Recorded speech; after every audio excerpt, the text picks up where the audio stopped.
Hi, Stamper fans. Welcome to another Make It Monday. Thanks for joining me, whether you're watching live on Facebook or if you're catching the replay on Facebook or on YouTube. I'm so glad you're here. I am Nan Gerlitz, independent Stampin' Up! Demonstrator from Bloomington, Illinois, and I am here to help you connect with your people, whether that's gathering together to craft or you crafting handmade items to share with them. It's all about making and deepening those connections. So let's get to it. All right. So first of all, we have Friday Night Stampin' and a repeat for Russ.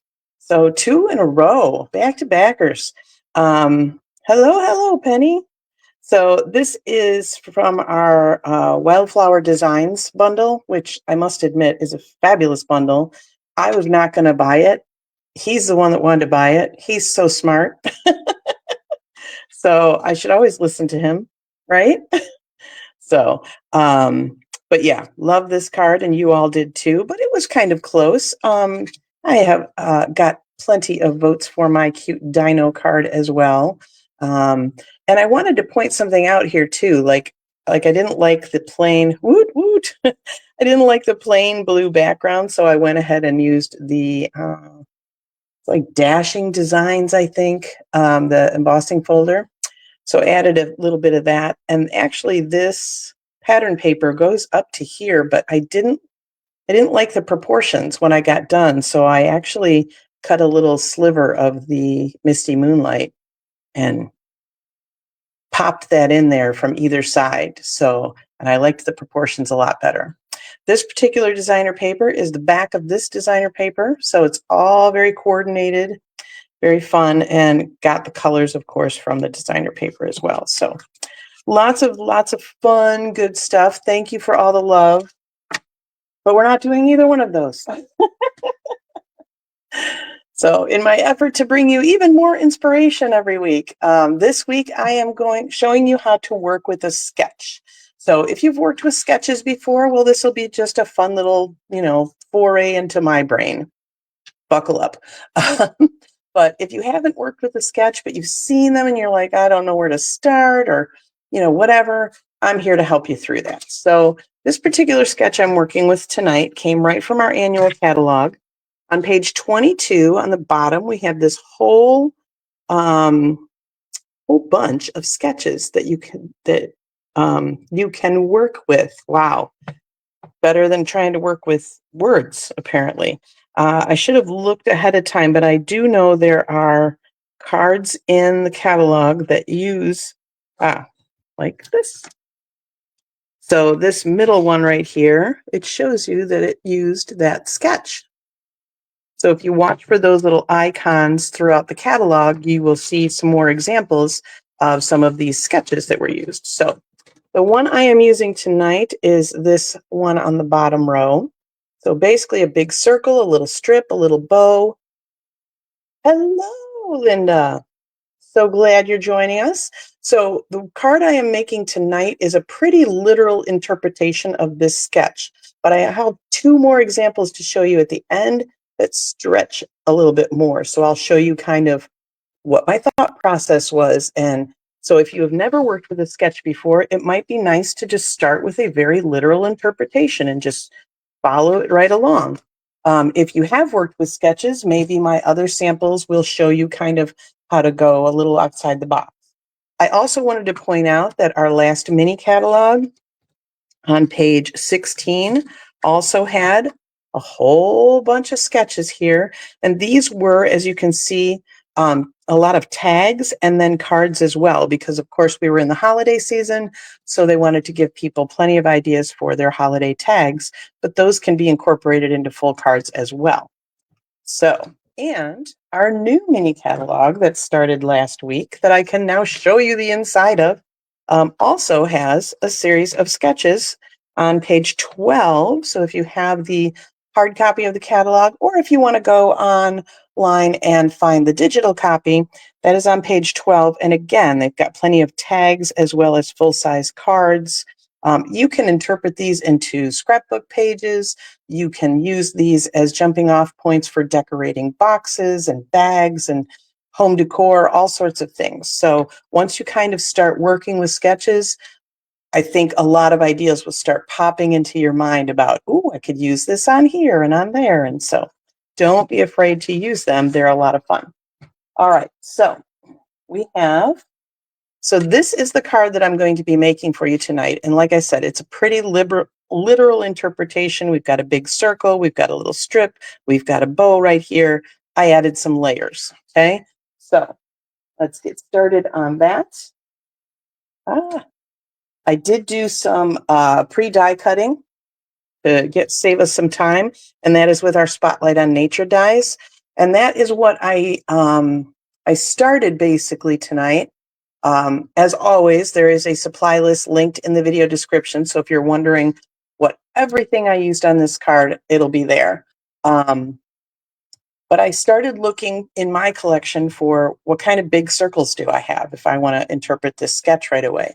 So I grabbed my Spotlight on Nature dies, and next I decided which stamps would fit inside that circle. And I've got this My Small Business stamp set that is really pretty fun. It's great for anyone that runs a small business, whether it be direct sales, whether it's a brick and mortar, maybe you've got a local shop, maybe you have an Etsy shop, all those kinds of things. You could use this particular stamp set for.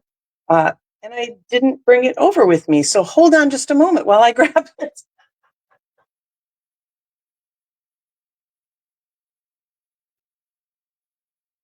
I was so prepared, I thought. So, My Small Business. So, lots of thanks, obviously. Thanks for being an amazing customer, for supporting my small business. Your support deserves a big thanks or thank you. Cute little shopping bag, little shop local tag, made with love, handmade for you. So, this is a really fun stamp set if you are making gifts for people, if you're selling gifts for people, all sorts of things. Thanks, Betty. I do love those dinos. Again, we have 3 grand boys. So when I saw that dino set, I knew we were getting that. And Russ agreed on that one right away. So so I started off with my circles. Then I went to what'll fit in those circles. And I knew that a couple of these big thank yous would be perfect. And I decided on that one because this one takes up a little too much room. So we opted for the smaller thank you. Let's see here. Okay, so let's get to stamping a little bit. And the next thing I did was try to decide on colors. I did add some designer paper from the Country Lace pack. Love this. This is Peach Pie, which is actually one of my fave colors. And I grabbed my color coach and found the Petal Pink. I'm sorry, that's not Peach Pie, that's Petal Pink. Peach Pie was a different project I was working on. So I grabbed the Petal Pink here and I thought, okay, what do I want to do? And I decided I wanted to keep it fairly simple color-wise. So I went monochromatic, and Copper Clay is right there. And I really liked the contrast with those. So that's where I got the color ideas. We have all the tools you need for all the inspiration, let me tell you. Okay, so we grab our Copper Clay. And there it is, a Stampin' Block. I also love it when I plan a project that only needs one block. So, it's very space saving and time saving, right? So we've got a big thank you. I do want to put that up a little bit because I want room for that strip of Petal Pink.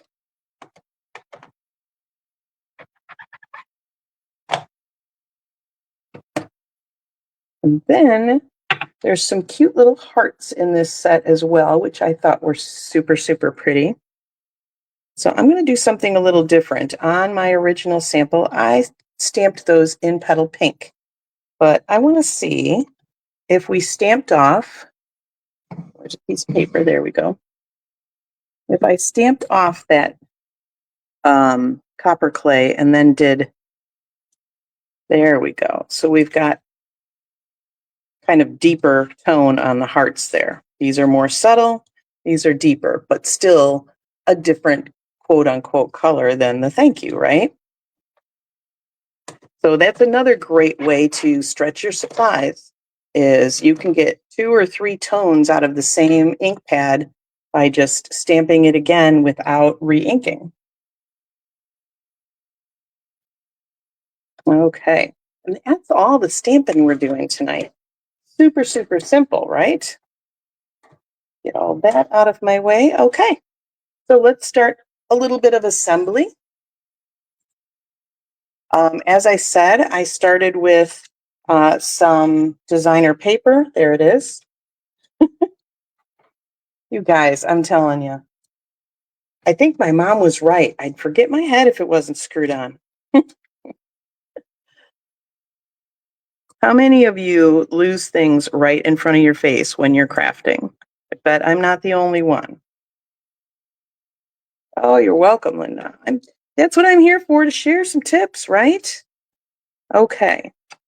So we're going to pop that designer paper on here.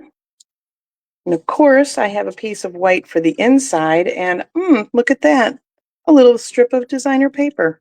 So I'll give you another good tip when you're, at least for me, when I'm cutting my designer paper, unless I'm making like a big box or something like that, or a scrapbook page, I tend to cut into it at the 4-inch mark, because I can get 3 strips of like 4 by 12 out of a sheet of, the big designer paper, the 12 by 12s.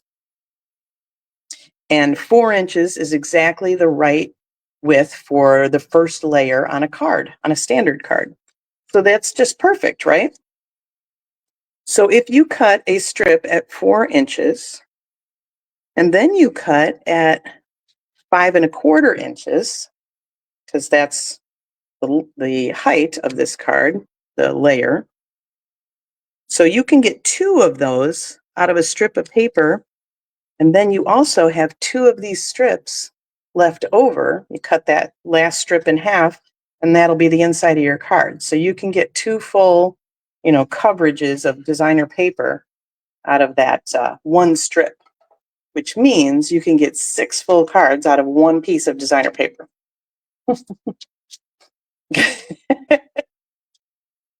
Oh my gosh, yes. Yes. I think we all lose stuff right in front of their face, right?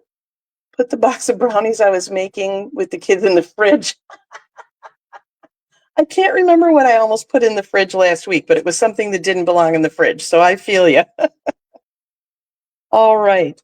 The other reason I went with the copper is because I wanted to use this pretty cutout from the Spotlight on Nature, and I wanted to make sure there was a really good contrasting color to go behind it that would show through. So think about those kinds of things when you're doing die cuts or fun folds, anything that's going to show something behind. You want to make sure there's a good contrast, or if you don't want it to show or to be the focal point, you want to make sure there's not a lot of contrast. So just think about those things. And then we're going to pop those up on dimensionals, because that's also going to give your card some oomph. So even though this card has die cuts on it, so I wouldn't necessarily consider it a beginner card, it's certainly not a fussy over-the-top card. It's pretty simple. So yeah, those kinds of things like high contrast and putting things on dimensionals, those are going to add a lot of oomph and a lot of kind of personality to your cards, right? All right. And then I just have a skinny strip of the petal pink. I did my little angle cut. I feel like that's going to kind of be my thing now. So we're just going to pop that on with our liquid glue too. And I do have another tip for you tonight. I wanted that to hang over a little bit. I think it did on the sketch as well. Let's check that. Oh, I'm just dropping things all over now. So yeah, it did hang over the circle in the sketch, and they had flagged both ends. I just wanted the little the slant on mine on the one side. So, but I do like it when things kind of hang over stuff, and it kind of ties it all together. Okay, so here's my tip. I am working with linen thread tonight. I did not used to like working with twine and thread and whatnot. They're kind of fiddly. Sometimes they're really hard. So if you have severe arthritis, or if you have mobility issues and, fine motor skill kind of issues, this would not be the thing for you. Then I would get out that fork, right? Do that. Really, all I did was just do the kind of bunny ears thing with this.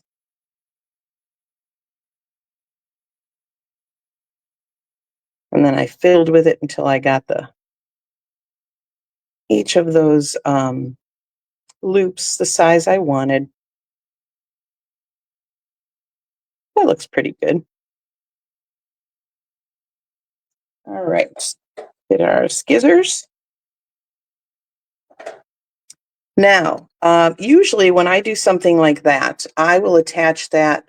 You have yet to master the fork. I will probably have to do a separate video just on the fork. Or did I do that already? I can't remember. But yeah, I'll definitely have to do that. Once you get it, it's really easy. But it does take I think it just takes some repetition. Got to get the reps in. So normally I would attach this freestanding kind of bow with a glue dot, but especially when you're working with thread or twine, it's really thin. So you have to kind of roll up that glue dot, right? And that's no fun. So I'm going to do liquid glue, which a friend of mine does all the time, I see. I'm going to do a really small dot, not big at all. We're going to put that knot right in the middle of that glue, and then we're just going to hold it down with our Stampin' Block.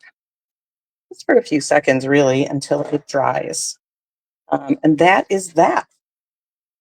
Super, super simple card. Really easy to do with a sketch. Now, can you imagine so many other things you could do, even still using the circles, right? You could do so many other different things. You could make fun kid birthday cards with like the dinos and things like that.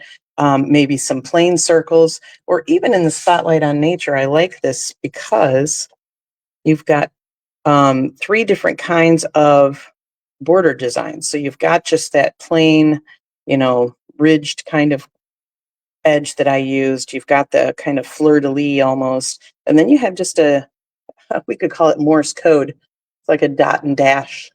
So that one's a little, plainer, not frou-frou, right? So you've got so many things to work with here. You could even use 2 of the same. You don't have to have them contrasting. That die set is amazing. I absolutely love the Spotlight on Nature. And it's funny because when we first got it, I picked it for the dies. I got the bundle and I was like, yeah, the stamp set's cute, whatever. I'll probably use it a couple times. But man, those dies are great. But oh my gosh, I've ended up using the stamp set quite a bit as well. So, and you know how it is. As soon as you see somebody using something, you're like, doggone it, now I need that. Kind of like the Round We Go bundle that I was showing you, all the fun rosettes and everything else. So I think people changed their tune on that one. All right, so there is the first example, very standard. So this is kind of your baseline. That's what the sketch looks like. Next, we are going to just totally turn it on its side. And I opted for a different shape this time. And I went with that wildflower designs. So we've got, I don't know, what is that, a hexagon, I guess? 1, 2, 3, 4, 5, 6, yeah. I'm like, how many sides does it have? Oh, the little birdies from last week. Yay! I'll show you a sample in a moment with those cute little birdies, Penny. So I'll give you another idea. But yeah, so I opted for the wildflower designs on this one, and you can see I made it a landscape card instead of a portrait. I changed the shape, and then with our little strip of paper, I decided if I put it up here, I couldn't quite get it so it wouldn't cover too much or it wouldn't lose the break in the frame here. So I just moved it down. I made an executive decision. And then also I opted for some flattened pearls instead of the bow. So it's really just kind of hey, put an element here. So I opted for the pearls, okay? But I do have one more for you. And on this one, we used those cute seagulls and we opted for circles, but I opted for 3 circles instead. Because these are smaller. These are the punches, 2 and 3/8, I think, and a 2-inch punch. I used the Country Woods designer paper for this and grabbed my colors from there.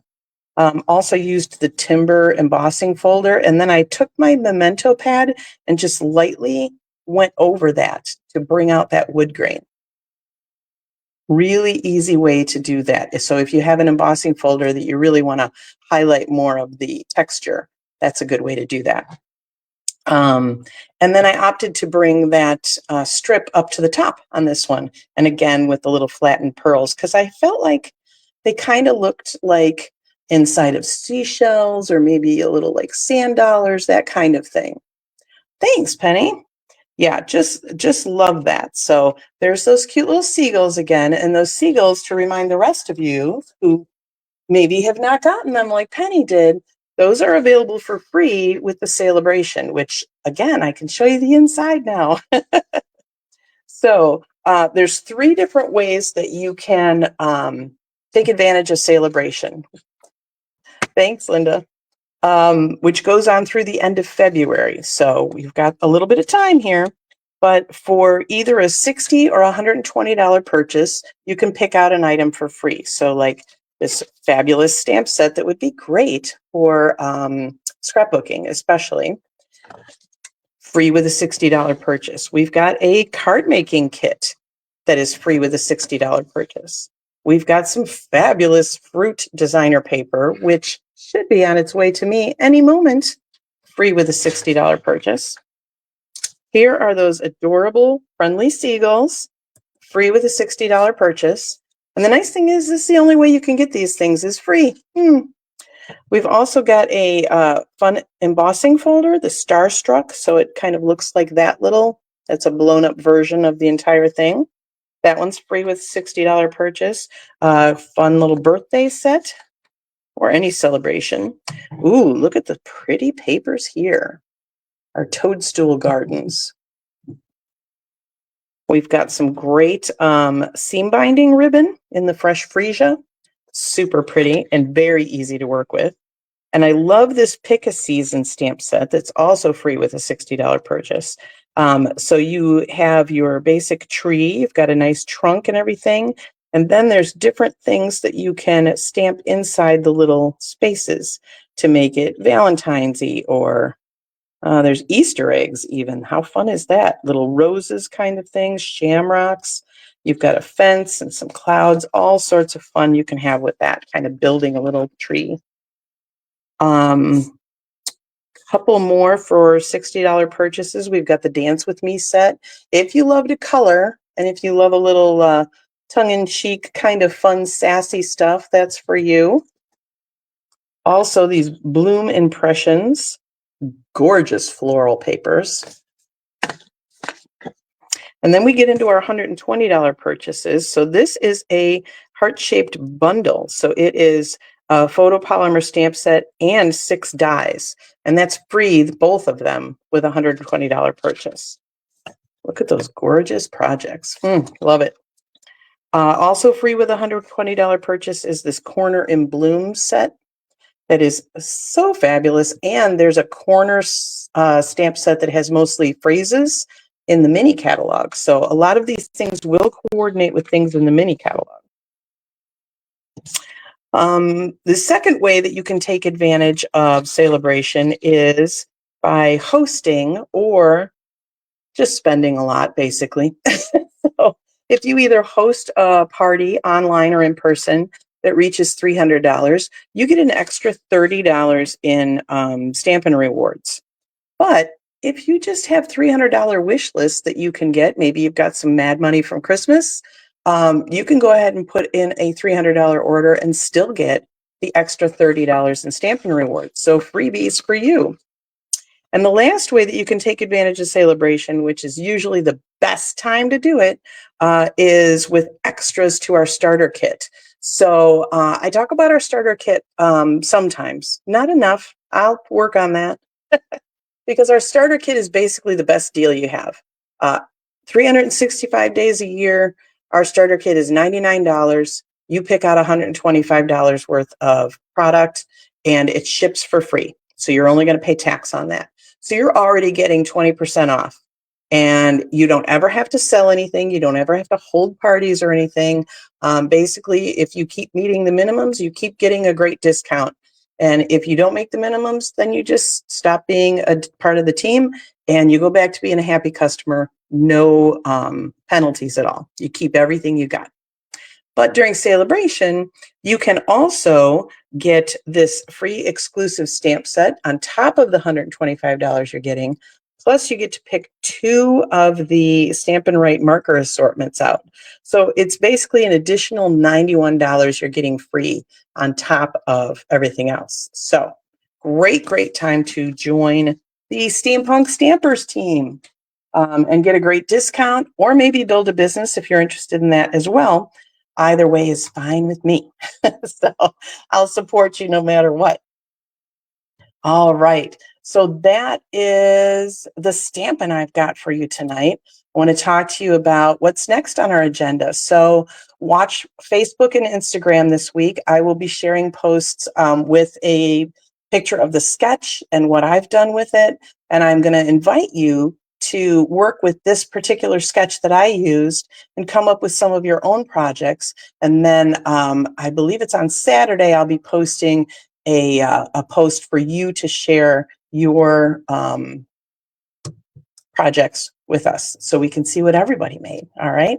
And then next week, I'll have a technique for you. So hopefully you can learn a little something new again next week. That's all I have for you tonight. Thanks so much for joining me. Here's your reminder. If you've gotten some good tips or some inspiration tonight, I'd love it if you'd share the video so that your friends and family can get those things as well. And until next week, I'm still Nan Gurlitz. Happy stamping.